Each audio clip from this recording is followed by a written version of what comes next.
Akala ng dalaga matutuloy ang plano nila ng kasintahan pagdating ng Manila. Hindi pala, dahil may malaking revelasyon siyang laman at ito ang nagpagulat sa kanya.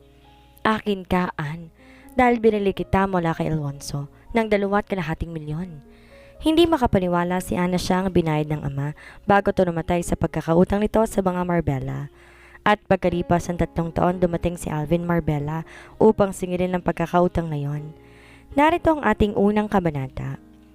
Ipinapasok pa lang ni Ann ang owner jeep sa gate ng villa na punan niya na isang Mercedes-Benz na itim na nakaparada sa garahe. Kaninong kotse yan? Tanong ni Rob ang kasintahan niya. May bisita ba ang tiya mo? Ang ganda naman ng kotseng yan. May pangimbulong dagdag pa nito. Siguro nga, pero sino kaya ang bisita niya? Si Ann habang pinatay ang makina ng jeep at bumaba. Nilingon si Rob. Tutuloy ka pa ba? Oo, syempre. Para malaman ko rin kung sino may-ari ng kotseng yan. Baka bahay ng kopra. Kilala naman natin ang sasakyan ni Mr. Teng at saka si Mr. Teng lang naman ang pinakamalaking buyer ng kopra sa buong bayang ito. Pasubali ni Rob. Hindi natin malalaman kung hindi tayo papasok. Halika na. Tuloy-tuloy na papasok sa loob ang dalawa nang biglang bumuka sa malaking pinto ng villa at nilawa ang isang lalaking noon lang nakita ni Ann sa buong buhay niya. Napahinto siya sa paghakbang sa tinging pinukol sa kanya ng lalaki. Pagkatapos kay Rob at muling binalik sa kanya. Dark and penetrating eyes na tila nanunuri sa pagkakatingin sa kanya. Nagtagal ang pagtitig nito sa kanya na hindi manawaan ni Ann ang matinding pagbilis ng pintig ng puso.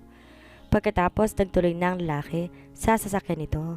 Sinundan ng tanaw na hindi makahuwang dalawa ang paglabas ng sasakyan mula sa garahe at ang pagtakbo nito palayo na nag-iwan ng alikabok sa daan. Dumating ka na pala, Ann. Si Pilar na bumungad sa pinto. Hindi ko narinig ang pagparada mo ng jeep. Inalis ng dalaga ang tingin sa papalayong sasakyan at ibinaling sa tiyahin. Sino hong bisita ninyo, tiya? Sandaling lumikot ang mga mata ng matandang babae. Isang dating kakilala ng papa mo, iha. May mahalagang bagay lamang siya ipinaalam sa akin. Pumasok ka na. Anyaya nito sa pamangkin na hindi pinansin si Rob. Muling pumasok sa loob ng kabahayan. Wala na naman sa mood ang tiya mo. Ang mabuti pa, tutuloy na lang akong umuwi.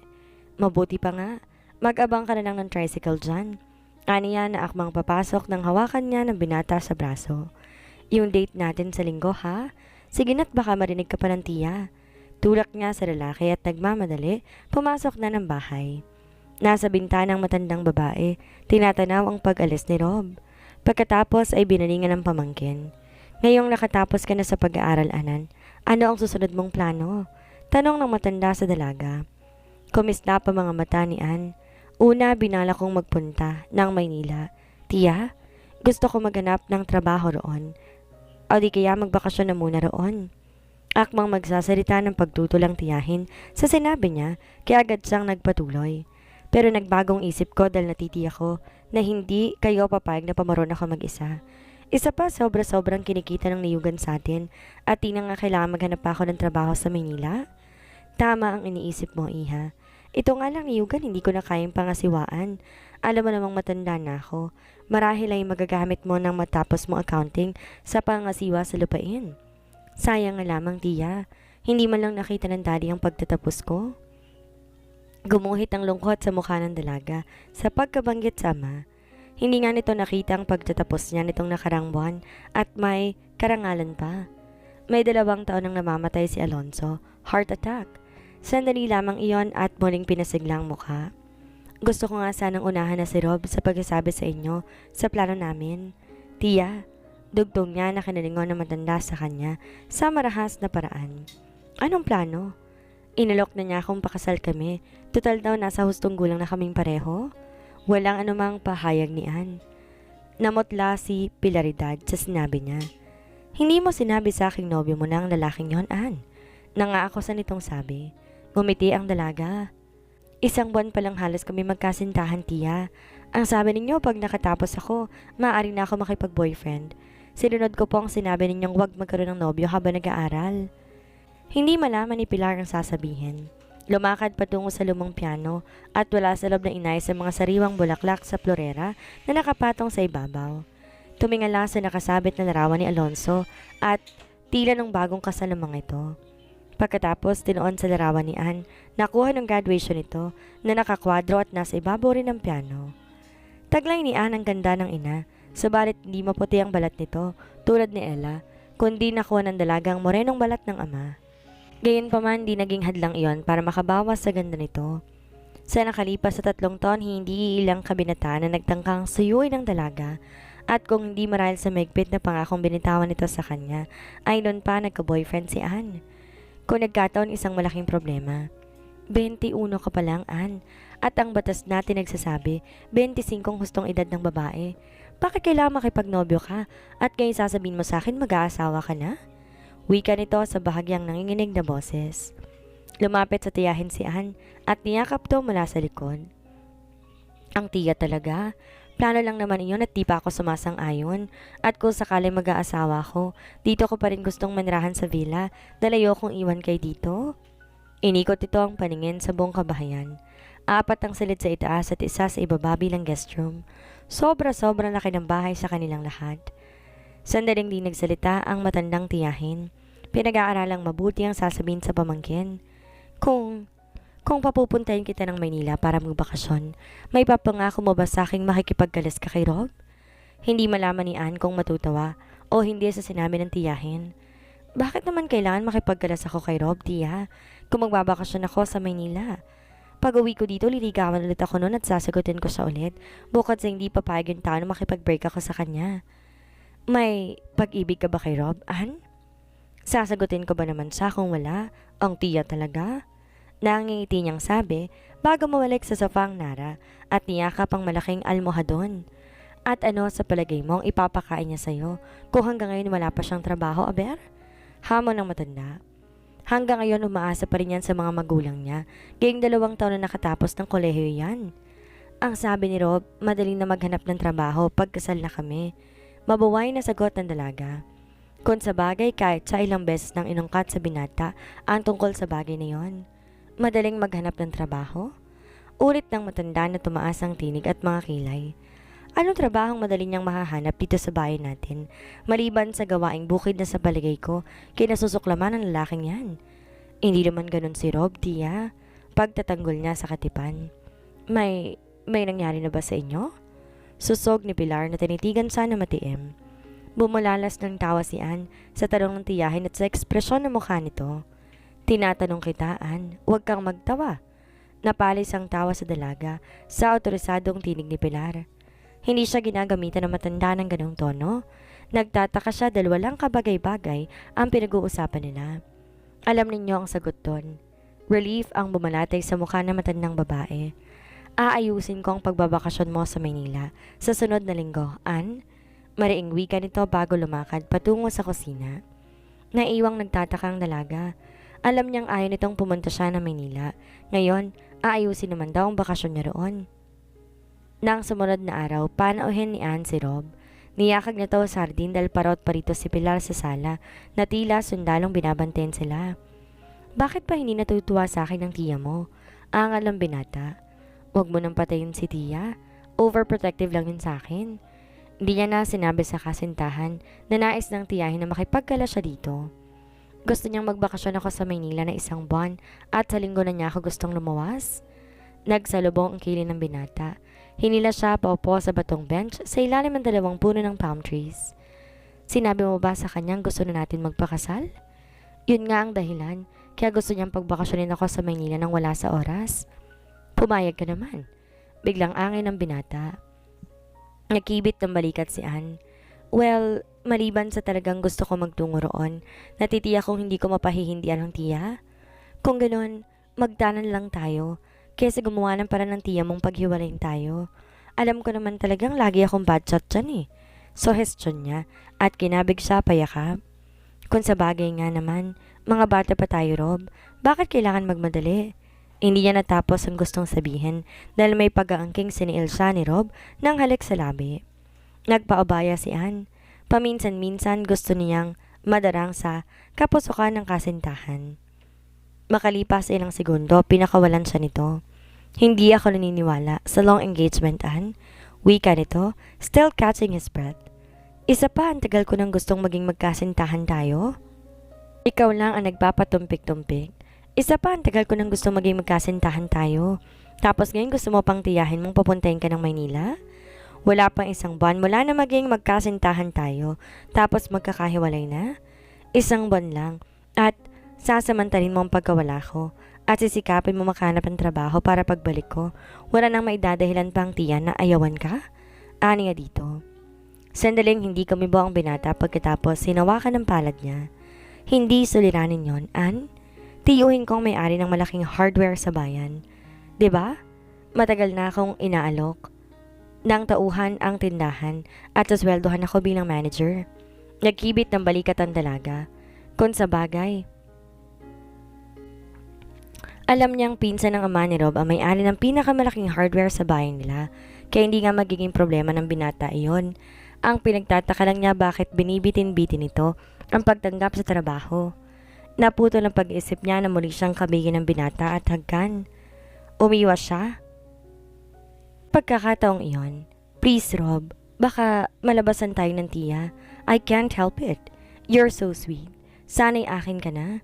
Patuloy ni Rob na muli siyang akmang yayakapin. Kumawala siya mula rito at tumayo. Pagkasal na tayo, magagawa mo lahat ng gusto mong gawin. Rob, banayad subalit determinado niyang sagot. Napakatipid mong bumigay. May himig ang tampo sa tinig nito.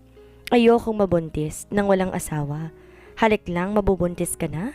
Oh, come on, Rob. Alam mong hindi halik ang mangyayari. Pag pinayagan kitang gawin ang gusto mo sa akin, hindi mangyayaring nagkasama tayong hindi lumikot yung mga kamay mo?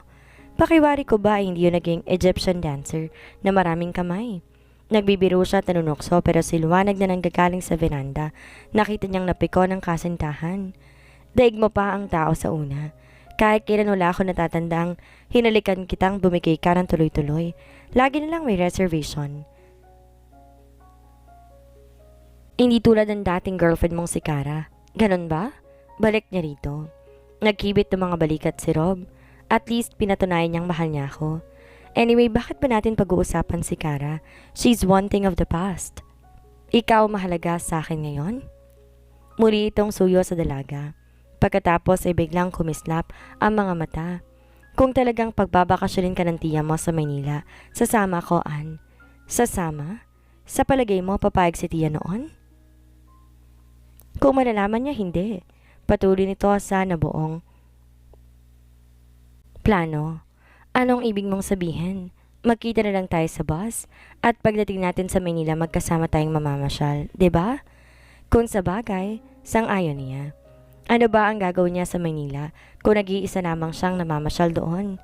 Halika nga sa loob at baka lumabas ang tiya. Nagpahinuhod si Rob. Buo ang plano na makakasamang dalaga sa Maynila. At pagdating doon ay walang tiya na makakasagabal sa gusto nitong mangyari upang mapapayag na magpakasal si Ann sa kanya. Pagpasok ng dalawa, nakita ni Ann si Pilar na may kausap sa telepono. Agad tong nagpaalam sa kausap nang masulipan sila. Papasok. Magpapaalam ka na ba, Rob? Wika nito na nakataas ang leeg sa pagkakatingin sa binata. Tumiim ang anyo ng binata bago bigaman tumango. Ganun na nga ho. Pinisil nitong palad ni Ann at nagpaalam sa kasintahan. Sinong kausap ninyo, tiya? Tanong ng dalaga na makaalis si Rob. Ang kaibigan kong siya mong tutuluyan sa Maynila. Sagot nito na umiwas ng tingin. Tara nang maghapunan. Sasalubungin ka sa estasyon ng bus sa Maynila, Ann. Ani Pilar na nasa terminal na sila. Ang kaibigan ba ninyong ito ay lalaki o babae, tiya? Tanong ng dalaga. Hindi malaman ni Pilar kung paano nito sasagutin ang tanong. Lalaki ang kaibigan ko, iha. Pero hindi ako nakakasigurado kung babae ang sasalubong sa'yo. Bahagyang nagdikit ang kilay ng dalaga. Kilala ko ba ang kaibigan niyong ito, tiya? At saka hindi ba nakakayang sa kanya katutuloy? Bago pa na akong sumagot ni Pilar, nalingunan itong aircon bus na sasakyan ng dalaga na palabas mula sa garahe. Nakahingato ng maluwag. Mabilis tumayo at tinampot ang malit na maleta ni Ann. Ayan ang boss, Ann. Halika't sumakay ka na. Nagpatiuna tong salubungin ng boss kasabay ng ilang mga pasahero. Teka, tiya, paano ko siya makikilala? Pahabol pang tanong ng dalaga. Kilala ka niya at lalapitan. O sige na. Ipinagtulakan nito ang pamangkin papanhik ng boss. Hindi na nakapagtanong pang muli si Ann dahil may mga pasahero na gustong pumanhik sa bus at nakaharang siya. Pumanhik na siya at kinakabang hinanap ng mga mata si Rob dahil baka mamataan ng tiyahin. Nang umandar ang bus, saka palang umalis ng terminal si Pilar. Nakasakay na siya ng tricycle nang mapuna na huminto sa hindi kalayuan ang bus. Wala sa loob tong lumingon sa isang lalaki, ang kilalang kilala nitong nagmamadali na sumakay ng bus. Tumiim ang mukha niya takmang hahabol pero nagbago ang isip nito. Tinungo ang opisina ng local telephone company. Sa bus, tumabi kay Ann si Rob. Hindi ka talaga nakilala ng tiya? Nag-aalalang tanong ni Ann dito. Paalis na siya ng lingunin ko. Nakangising sagot nito. Tsaka kung makita man niya ako, may magagawa pa ba siya? Tumanaw sa labas ng bintana ang dalaga. Minsan ba sa buhay niya hindi niya nagawa ang ganito, ang maglihim sa tiyahin. Pagkatapos muling binalingan ng tingin ang katipan. May sasalubong sa akin sa istasyon ng bus, Rob. Ano? Nabitin sa ere ang bag nitong pinapanik sa baggage grill. Sino? Hindi gaanong nilinaw ni Tia. Sa kanila ako tutuloy? Anak ng... Mura ng binata na kinangawi ng dalaga. Padabog na sinaksak ang bag sa lagayan. Hindi maaari yon. Para tayong magkakasama. Siguro naman hindi ako pagbabawalang tumanggap na ng bisita. At marahil kinatuwa pa na may makakasama ko sa pamamasyal. Kung sa bagay, medyo huminahon si Rob. Sino raw ba ang kaibigang to?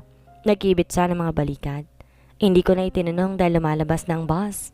Another old maid, perhaps? Amused na sagot ni Rob na inakbayan ng dalaga. Nagpaubaya si Ann at hindi na sinabi sa katipan ng lalaki ang kaibigan ng tiyahin. Marahil matandang kaibigan din ng daddy niya nung nabubuhay pa ito. Siguro mag-asawang sasalubong sa kanya. Humilig siya sa sandalan at inihanda ang sarili na kulang 4 na oras ang biyahe pa Maynila.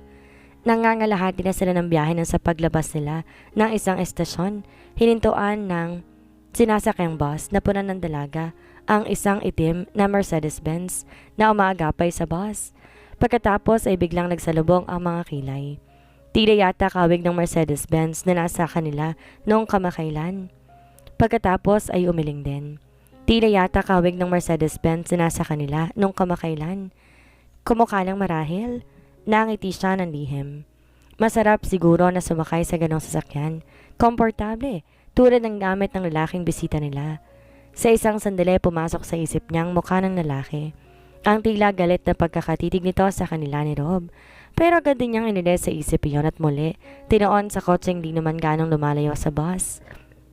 Hindi sila mahirap. At isa sa may sinasabi sa bayan nila ang daddy niya.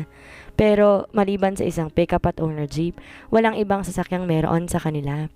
Kung sa bagay, praktikal ang mga yon sa paligid ng niyugan at sa rough road, sa bayan nila.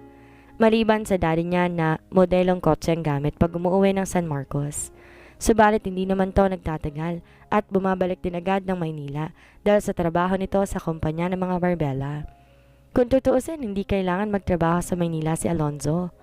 Sa niyugan lang ay magagamit na nito ang kaalaman, subalit hindi ang trabahong bukid ang gusto ng ama. Nang mamatay ang mama niya, lalo nang dumalang na umuwi ng San Marcos ang daddy niya. Sa pagkakaisip na yun sa ama, may nahagip ang paningin niya sa likuran ng kotse ng kabigin siya ni Rob. Kung magtana na lang kaya tayo ngayon. Wika nito na nagpawala ng pansin niya sa natatanaw. Ano bang sinasabi mo? Huwag na tayong tumuloy pa ng Maynila. Bumaba tayo sa sunod na bayan at magtanan ng tuluyan. Ayoko na iniisip mo, Rob. Hindi ko magagawa sa tiya iyon. Pinagkatiwalaan niya akong lumakad. Mag-isa pagkatapos gagawin ko yon. Pumalatak ang binata. Alam mo, minsan iniisip ko kung mahal mo na nga ba ako. Lahat ng alangatan ng suhestyon ko ay ayaw mo eh. Maghanap ka ng trabaho na maaari kong ipangatwiran sa tiya at pakakasal tayo. Hindi niya na idinugtong ang sinabi ng tiya. Namana lang niya ang gusto nito ni Rob sa kanya. Hindi siya naniniwala roon. Hindi yon ang pagkakakilala niya sa kasintahan. Totoong palikero to pero hindi marahil mapagsamantala. Sinabi mo yan. Pagkabalik natin ng San Marcos, tatanggapin ko ng alok ng tiyuhin kong pangasiwaan ng hardware nila at hindi mo na tatanggihang magpakasal sa akin? Hindi na sinagot pa ng dalaga yon at tinihilig ang ulo sa balikat ng katipan. Hindi niya na namalayang nakatulog siya. Ginising siya nito nang pumasok sa terminal ng bus. Nandito na tayo. Banayad ba nitong yugyog sa kanya? Marahan siyang nagmulat ng mga mata. Inikot muna ang paningin sa loob ng bus at pagkatapos sa labas ng bintana. Hindi agad sila umalis sa bus upang wag makapagitlitan. Sa ibang mga pasahero, binuksan ang bag at inayos ang sarili. Tinali ang mahabang buhok. Let's go! Yakag ni Rob na sinabit sa likod ng knapsack nito at inabot sa itaas ang maleta niya. Sino kayang sasalubong sa atin? Well, I hope na hindi niya makilala. Baka kilala ko, Rob, dahil kilala daw ako eh. Sabi ng tiya, baka mamaya taga atin at makita ka magsumbong sa tiya. Naisip ng dalaga sa huling sandali at nag-aalinlangan lumingon sa kasintahan. Malalaman natin. Isa pa, hindi ako nag-aalala dahil pakakasalan naman kita. Sa ibaba ng bus, ginala ng dalagang paningin sa pagbabaka sakali na makikilalang sasalubong sa kanya. Miss Anne Rose Balmes? Isang may gulang na lalaki ang nasa harapan niya. Oho, ako nga po. Ito ba ang salubong niya? Ang kaibigan ng tiya Pilar niya. Marahil ay malapit na sa 40 ang edad. Nasaan ang maleta ninyo? Nilingon ng dalaga si Rob. Sinundan ng lalaki ang mga mata niya at inuhang maleta niyang hawak ng kasintahan. Inabot ito mula sa binata. Nasa parking po ang sasakyan. Hali kayo. Paano ko? Si Rob na hinawakan sa braso. Saan tayo magkikita? Paano ko malalaman kung saan ka nakatira? Naguguluhang umiling ang dalaga. Bakit ba napayag-payagan pa niyang sumamang kasintahan? Tiyak na malalaman to ng tiya niya. Tiyak na tatawag ang tiya niya sa kaibigan upang itanong kung nakarating na siya at mas o menos sasabihin nitong may kasama siya at bibigyan lang niya ng alalahanin ng matandang babae. Sasamahan kita sa kung saan ka dadalhin ng lalaking yan. Anong malay ko kung yan ang sinabi ng tiya mong sasalubong sa'yo? Umagapay ito sa paglalakad niya habang sumusunod sa lalaki. Hindi pa sila gano'n nakakalayo ng mapunan ng dalaga ang sasakyang tinuon ng lalaki, ang Mercedes na itim. Bahagya siyang umiling. Maraming Mercedes na itim. Mabuhay niyang naisip. Nang mapagtunan niya ng pansin ang sticker na nakadikit sa salamin sa likod ng kotse, parang logo ng kumpanyang pinagtatrabahuhan ng daddy niya. Oo nga, biglang napagtanto ng dalaga.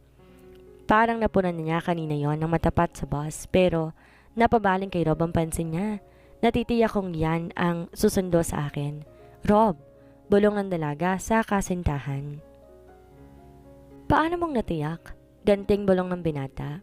Bago pa nakasagot ang dalaga, bumukas ang pinto at sa ikalawang pagkakataon muling nakita ni Anne ang lalaking bisita ng tiya niya.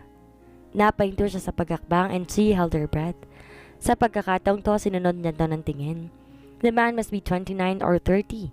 He had the height. Ang mga mata ay kasing itim ng uwak and a face that's startlingly rugged at kinakabahan siyang di mawari dito.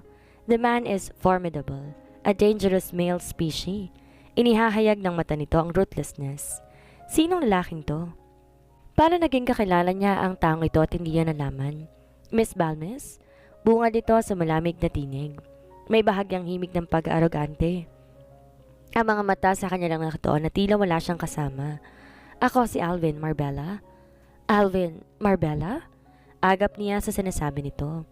Ang may-ari ng kumpanyang pinagtatrabahuhan ng daddy niya. Bagamat ito lang ang pangalawang pagkakataon na nagkatagpo sila ng Alvin na ito, hindi isang beses niyang narinig na nagkwento ang ama niya tungkol dito. Tumikim si Alvin na nagpabalik sa isip ni Anne sa kasalukuyan. Nalakihan ang bukas ng pinto ng kotse. Sumakay ka na, Anne. Nag-uutos ang tinig nito na inilis ang Miss Balmes at ginamit ang pangalan niya. Teka, si Rob. Na umakbang pauna, tinawakan sa braso si Anne. Saan mo dadalhin si Anne? Kasama niya ako. Walang emosyong tumingin kay Rob si Alvin. Hindi sinabi sa akin ni Pilar na may kasama si Anne, Mister.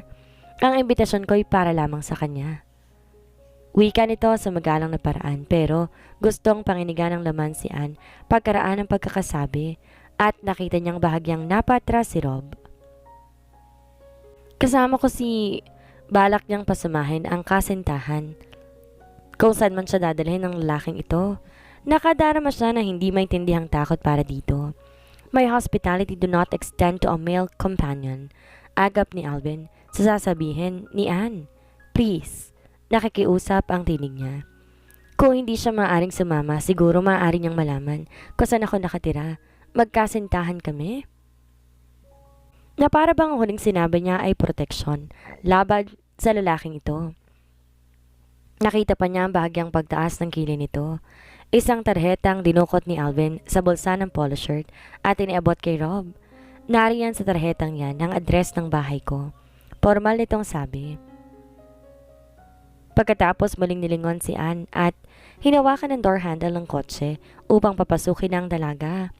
Tinapunan ng huling sulyap ni Anne si Rob bago pumasok sa loob ng sasakyan.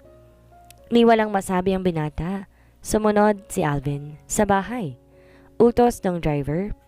Kasabay ng pagsasara ng pinto. Isang mahabang paghingang pinakawalan ng dalaga. Pakiramdam niya nasa loob siya ng isang kulungan at kinakapos ng hangin. Sinabi ni Pilar na masunurin kang bataan, pero mukhang di alam ng tiya mo ang mga bagay na ginagawa mo sa likuran niya. Ani Alvin na niligon niya. Bahagyang pinamulahan ng mukha si Anne sa sinabi nito. Kahit paano nakaramdam ng guilt. I saw your car in San Carlos. Nauutal niyang sabi. I am in the middle of an important conference nang tumawag si Pilar upang sabihin kasama mong lalaki yun paluwas. Walang emosyong sagot nito. Nanlumo ang dalaga sa narinig. Nahihiya sa ginawa. Iuutos ko na lang sana kay Anton ang pagsalubong sa sinasakyang bus para tiyaking naroon ka hanggang makarating ng Maynila. Pero hindi ka kilala ng driver ko. Kaya aming nabuti kong ako na lang. Napapikit ang dalaga sandali. Naguguluhan. I know you're an important person, Mr. Marbella. Hindi ko maintindihan kung bakit kailangan mag-abala ka ng ganito. Kung sinang-ayunan pala niyang sinabi ng katipan kanina na magtanan sila, hindi rin pala nila magagawa iyon. Mula pa kalahati ng biyahe nakaagapay ng kotse sa kanila. Lahat ng pag-aari ko, pinoprotektahan ko. Ann? Wika nito sa matabang na tono. Bahagyang nanikit ang mga mata. Hindi mo dapat ginawang umalis ang San Marcos kasama ang lalaking yon. Napatingin dito ang dalaga. Anong ibig mong sabihin na pinoprotektan mo ang pag-aari mo? Tanong niya sa nangungunot ng noo. Sa bahay tayo mag-usap. Pinal nitong sabi at inihilig ang sarili sa sandalan ng kotse.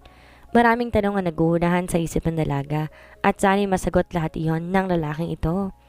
Di nagtagal pumasok sila sa Corinthian Garden.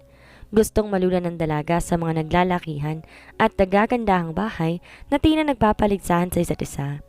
Hindi siya lumaki sa malit na bahay. Ang Villa Ella may 5 silid sa itaas at 2 sa ibaba, pero namangha siya sa bahay na pinasok nila. In ultra-modern structure, in soft beige and white paint. Ang tigula na bubong lang ng Monson ay napakamahal na. 3 pang sasakyan na nasa malaking garahe na sa tingin niya ay puro mga mamahalin. Knowing that this man is very rich is different from really seeing it. Hindi ako maaaring magtagal. Ann? Wika rito nang nasa loob na sila ng Monson. May isang meeting akong magsisimula na sa mga oras na to.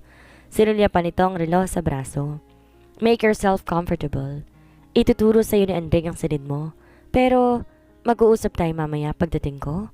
Hindi lang maaaring i-postpone ang meeting na to. Wika nito sa kanya at pagkatapos muling lumabas ng Monson.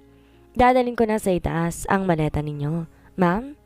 Napalingon ng dalaga sa babaeng dumampot sa maleta niya. Ikaw ba si Andreng? Opo, ang mayordoma dito. Sumunod ho kayo sa akin? Nagpatiyo na tong lumakad patungo sa malaking hagdan paikot. Carpeted ang gitna.